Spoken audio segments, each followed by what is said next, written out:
How to delete bookmark on Samsung Internet Browser. Hello guys, in today's video I'm gonna show you how to delete bookmark on Samsung Internet Browser. First then open the browser and now just select any bookmark page here like this one.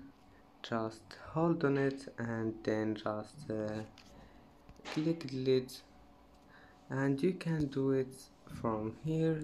Go to the site and you will find it. Here you will find this star and click on it, and now just as you see the bookmark have been deleted. Now just go back,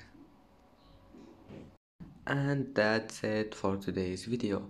If you like this video, don't forget like and subscribe, and thank you for watching this video until the end, and see you in the next video.